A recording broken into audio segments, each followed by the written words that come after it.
स्वागत है आप लोग के इस नए वीडियो में। तो इस वीडियो में हम लोग पढ़ने वाले हैं कक्षा 12वीं का भौतिक विज्ञान, जिसका टॉपिक हम लोग आज इसमें पढ़ेंगे वैद्युत द्विध्रुव के कारण उत्पन्न वैद्युत क्षेत्र अर्थात वैद्युत क्षेत्र की तीव्रता। जैसा कि आप लोग को मालूम है, यदि थोड़ा भी आप पढ़े होंगे कहीं भी किसी भी कोचिंग इंस्टीट्यूट में, तो वहाँ पर आपको बताया गया होगा कि वैद्युत द्विध्रुव के कारण दो कंडीशन में आप वैद्युत क्षेत्र की तीव्रता निकाल सकते हैं। एक तो होता है अक्षीय स्थिति और दूसरा होता है निरक्षीय स्थिति। देखिए अक्षीय स्थिति क्या होता है और निरक्षीय स्थिति क्या होता है। दो कंडीशन में हम वैद्युत द्विध्रुव के कारण उत्पन्न वैद्युत क्षेत्र की तीव्रता निकाल सकते हैं। पहला कंडीशन जो अक्षीय स्थिति होता है, आज इसके बारे में हम लोग पढ़ेंगे। देखिए ध्यान से समझिएगा, वैद्युत द्विध्रुव क्या होता है। तो आप लोग को मालूम होगा कि वैद्युत द्विध्रुव एक ऐसा समायोजन होता है जिसमें दो बराबर और विपरीत आवेश उपस्थित होते हैं एक दूसरे से अल्प दूरी 12 मीटर पर, ठीक है ना। तो यहाँ पर हम बना लेते हैं एक वैद्युत द्विध्रुव। ये हो गया माइनस क्यू आवेश और यहाँ पर हो गया प्लस क्यू आवेश। इस वैद्युत द्विध्रुव का एक नाम रख दीजिए, इसका नाम रख दीजिए AB।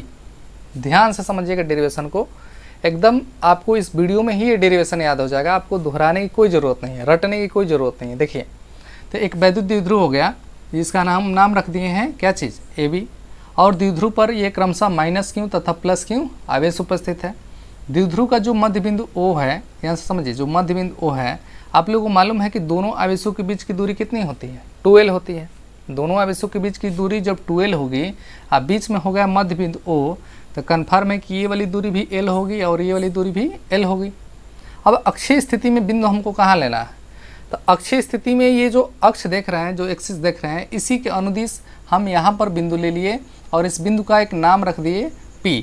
और इसी बिंदु P पर हमको वैद्युत क्षेत्र की तीव्रता अर्थात E का मान निकालना है। इस लाइन को आप मिला सकते हैं। चलिए सबसे पहले तो आपको फिगर लिखना पड़ता है। फिगर कैसे लिखेंगे, ध्यान से समझिए।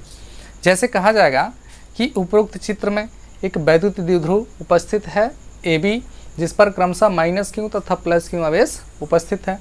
उसके बाद द्विध्रुव का मध्य बिंदु O है, इनके बीच की दूरी 12 है और द्विध्रुव के मध्य बिंदु O से स्मॉल r मीटर की दूरी पर अक्षीय स्थिति में एक बिंदु P स्थित है और इसी बिंदु P पर वैद्युत क्षेत्र की तीव्रता E की गणना करनी है। चलिए तो सबसे बड़ी बात यह है कि आपको ये देखना है कि बिंदु A से लेकर के और P के बीच की दूरी कितनी होगी। अब बिंदु B से लेकर के और P के बीच की दूरी कितनी होगी। तो सबसे पहले दोनों दूरी निकाल लीजिए, क्योंकि वैद्युत क्षेत्र की तीव्रता निकालने के लिए आपको दूरी का ज़रूरत पड़ता है, दूरी काम लगता है। तो AP और BP का मान आप निकाल लीजिए। AP कितना होगा, ध्यान से समझिए। देखिए यहाँ से लेकर यहाँ तक की दूरी निकालेंगे तो ये वाली दूरी तो हो गई R और ये वाली दूरी हो गई L। तो A और P की जो बीच की दूरी हो जाएगी वो हो जाएगी स्मॉल r और प्लस L, याद रखें। उसके बाद BP का मान निकालेंगे तो देखिए ये वाली दूरी पूरा हो गया R और ये हो गया L। तो यदि R में से L को हम माइनस कर देते हैं तो BP की दूरी निकल जाएगा, बिंदु B और P की बीच की दूरी हो जाएगी R माइनस L। ध्यान से समझिए। अब आपको मालूम होगा कि बिंदु आवेश के कारण, ध्यान से समझिए, अब हम डेरिवेशन की शुरुआत कर रहे हैं। देखिए यहाँ लिखेंगे, हम जानते हैं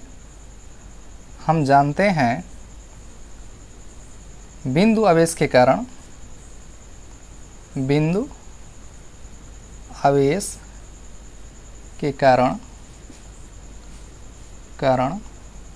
उत्पन्न वैद्युत क्षेत्र की तीव्रता। उत्पन्न वैद्युत क्षेत्र कितना होता है, तो हम जानते हैं बिंदु आवेश के कारण उत्पन्न वैद्युत क्षेत्र होता है E=1/4πε0 K Q/R का स्क्वायर। ये R क्या होता है, तो R आपकी दूरी होती है, जिस बिंदु पर आवेश होता है वहाँ से ये दूरी होती है। ये तो सूत्र हम लोग पहले पढ़ चुके हैं। अब इसी के आधार पर सबसे पहले हम जो ये बिंदु A पर माइनस क्यू आवेश है उसके कारण निकालेंगे, फिर बिंदु B पर जो प्लस क्यू आवेश है उसके कारण निकालेंगे।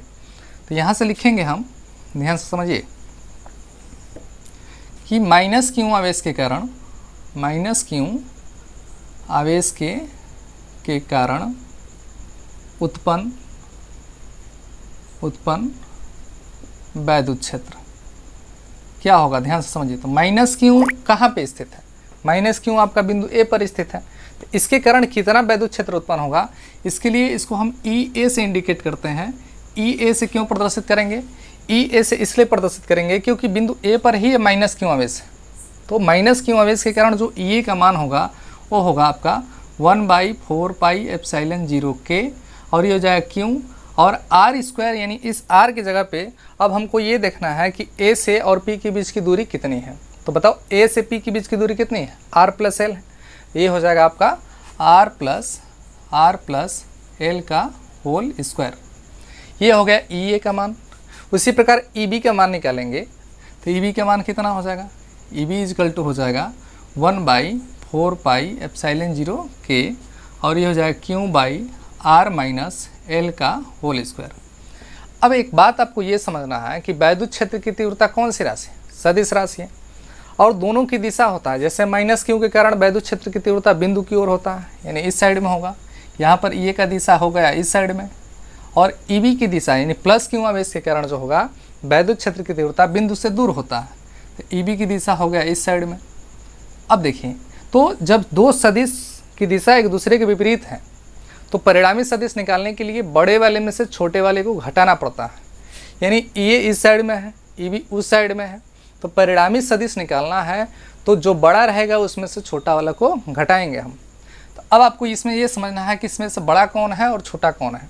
ध्यान से समझिएगा, दोनों का मान बराबर है, केवल r प्लस एल और r माइनस एल को छोड़ दिया जाए तो हमको ये देखना है कि जो नीचे छोटा होता है, याद रखिए जो नीचे छोटा होता है वो रियल में बड़ा होता है। आप भिन्न पढ़े होंगे, जैसे मान लीजिए कोई कांस्टेंट है, यहाँ पे 4 है, यहाँ पे 4 है, यहाँ पे 4 है, यहाँ पे 4 बड़ी 4 कर देंगे तो इसका मान 1 आ जाएगा, यहाँ लेकिन यहाँ पर 2 कर देंगे तो इसका मान आपका 2 आ जाएगा, यहाँ पर 1 कर देंगे तो इसका मान 4 आ जाएगा।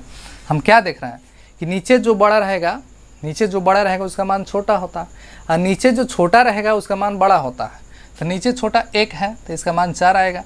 तो उसी प्रकार आपको देखना है यहाँ पे ये है कि नीचे कौन सा छोटा है, r प्लस एल छोटा है कि r माइनस एल, तो r minus L r plus L से छोटा होगा, तो ये वाला जो EB है वो आपका बड़ा हो जाएगा, और EA जो होगा वो क्या होगा, छोटा होगा।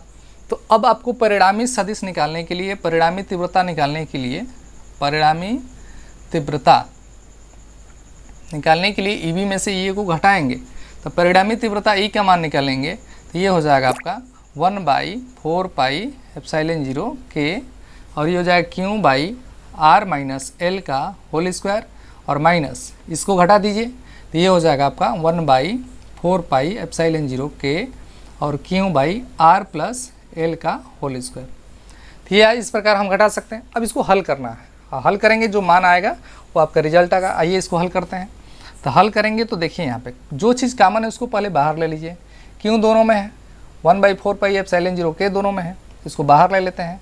तो q/4πε0 k बाहर ले लिए, यहाँ बचा 1/r-l का होल स्क्वायर, और यहाँ हुआ 1/r+l का होल स्क्वायर। अब इसको हल करते हैं। हल करने के लिए क्या करेंगे, सबसे पहले इनका एलसीएम निकालिए। एलसीएम नहीं निकालने आता है कोई दिक्कत नहीं है, इसका गुणा करा दीजिए आप।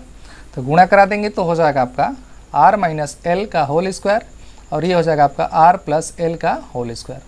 अब देखिए इसे यदि भाग देते हैं तो बचेगा r+l, तो ये हो जाएगा r+l का होल स्क्वायर, और माइनस ये इससे भाग देंगे तो बचेगा r-l, तो ये हो जाएगा r-l का होल स्क्वायर। अब इसको हल करते हैं, ठीक है। आइए इस साइड का स्क्रीनशॉट ले सकते हैं आप, क्योंकि उस साइड में जगह नहीं है, इस साइड में आपको हल कर दे रहे हैं। देखिए तो आगे क्या होगा,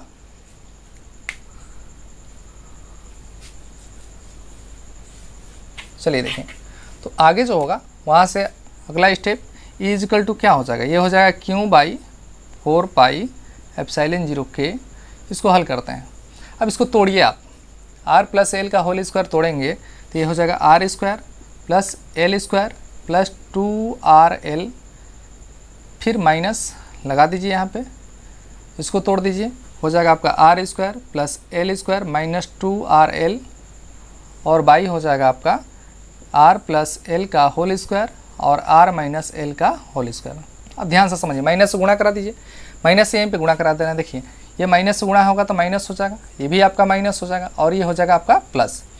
ध्यान से समझिए, r² आपके r² से कैंसिल हो जाएगा, l² आपका l² से कैंसिल हो जाएगा, क्या बचेगा, तो ऊपर बचेगा आपका = q/4πε0 k, और ऊपर बचेगा आपका 4rl, क्योंकि देखो यहाँ पे भी 2rl है, यहाँ भी 2rl है, तो ऐड कर देंगे तो आपका हो जाएगा 4RL।